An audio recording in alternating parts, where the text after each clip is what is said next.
प्रथम करंतिय 14 पर्व प्रेमर अनुसरण कर पुणी आत्मिक दान सबु पाइबा निमंते विशेषतः जेपरि भाववाणी कहिपार एथि निमंते एकांत चेष्टा कर।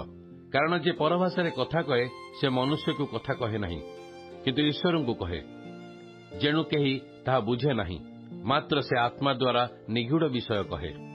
किंतु जे भाववाणी कहे से मनुष्य मानक निष्ठा उत्साह और सांत्वनाजनक कथा कहे। जे परभाषा कथा कहे से निजर निष्ठा जन्माए किंतु जे भाववाणी कहे से मंडलीर निष्ठा जन्माए। तुम्हें माने समस्ते जे परभाषा कथा कह यह मोर इच्छा किंतु तुम्हें माने जे भाववाणी कह यह मोर अधिक इच्छा।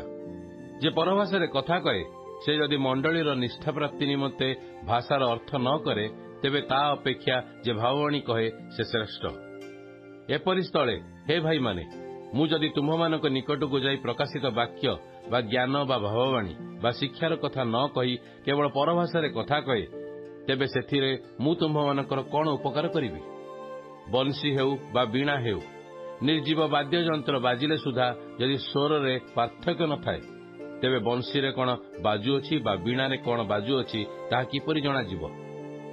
पुणी तुरी जदि अस्पष्ट ध्वनि करे तेबे किए युद्ध निमंते सज्जित हेबो।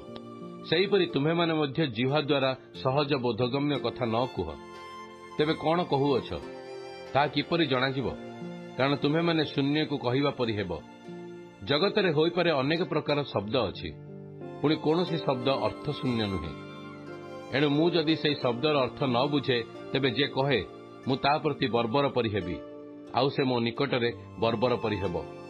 सेई प्रकार तुम्हें माने मध्य आत्मिक दान सब पाइबाकू एकांत चेष्टा करुथुबारु मंडलीर निष्ठा निमंते सेई सब प्रचुर परिमाण रे पाइबाकू चेष्टा कर। अतएव जे परभाषा कथा कहे से जेपरि अर्थ करिपारे एथि निमंते प्रार्थना करू। कारण मु जदि परभाषा प्रार्थना करे तेबे मोर आत्मा प्रार्थना करे किंतु मोर बुद्धि फलहीन हुए तेबे कर्तव्य कौन। मु आत्मा द्वारा प्रार्थना करिबि पुणी बुद्धि सहित मध्य प्रार्थना करिबि।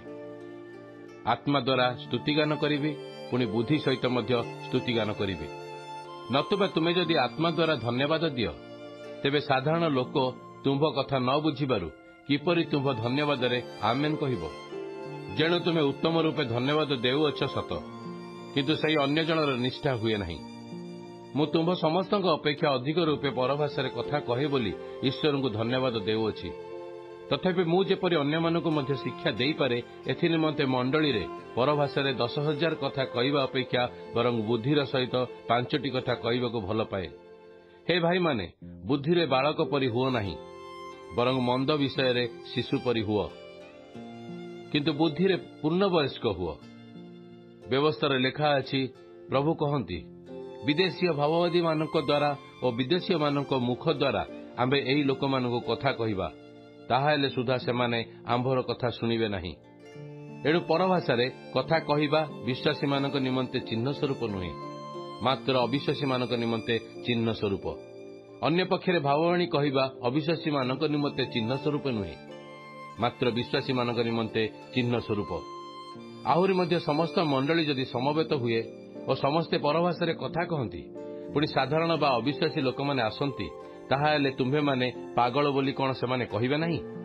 किंतु जदि समस्ते भाववाणी कहती पुणी जन अविश्वासी बा साधारण लोक आसे तेबे से समस्तक द्वारा दोषी बोली प्रमाणित हुए समस्तक द्वारा विचारित हुए ताहार हृदयर गुप्त विषय सब प्रकाशित हुए। सेथिरे से मुहमाड़ी पड़िबो ओ ईश्वर जे निश्चय तुम्भमानक मध्यरे अछंती ए स्वीकार करी ताहांकु प्रणाम करिवो। हे भाई माने तेबे कर्तव्य कौन। तुम्हें माने समवेत हेबा समय रे गीत बा शिक्षा बा प्रकाशित वाक्य बा परभाषा बा भाषार अर्थ एपरि प्रत्येकर किछि ना किछि अछि। समस्त विषय निष्ठा निमंते करा जाऊ। जदि केही परभाषा कथा कहे तेबे 2 बा अधिक हेले 3 जण पाळी अनुसार कुहंतु आउ जण अर्थ करू। किंतु जदि कोनोसी अर्थकारक न थाए ताहा हेले से मंडली रे नीरव रहू और निरला रे ईश्वर को कहू। आउ 2 बा 3 जण भाववाणी कुहंतु पुणी अन्य माने विचार करंतु। किंतु उपविष्ट अन्य काहारी प्रति जदि कोनोसी वाक्य प्रकाशित हुए ताहाले प्रथम जनक नीरव हेउ।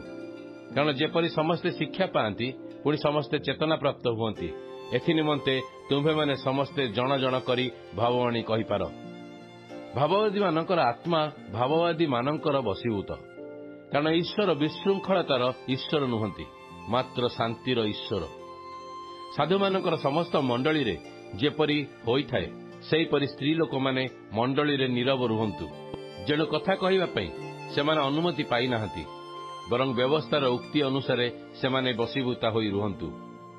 ସେମାନେ ଯଦି କୌଣସି ବିଷୟ ବୁଝିବାକୁ ଇଚ୍ଛା କରନ୍ତି, ତେବେ ଘରେ ଆପଣା ଆପଣା ସ୍ୱାମୀମାନଙ୍କୁ ପଚାରନ୍ତୁ, କାରଣ ମଣ୍ଡଳୀ ମଧ୍ୟରେ କଥା କହିବା ସ୍ତ୍ରୀ ଲୋକ ପକ୍ଷରେ ଲଜ୍ଜାଜନକ।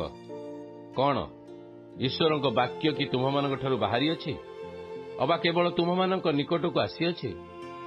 ଯଦି କେହି ଆପଣାକୁ ଭାବବାଦୀ ବା ଆତ୍ମିକ ଦାନପ୍ରାପ୍ତ ବୋଲି ମନେ କରେ, ତାହେଲେ ମୁଁ ତୁମମାନଙ୍କୁ ଯାହା ଯାହା ଲେଖୁଅଛି, ସେହିସବୁ ଯେ ପ୍ରଭୁଙ୍କର ଆଜ୍ଞା, ଏହା ସେ ଜ୍ଞାତ ହେଉ।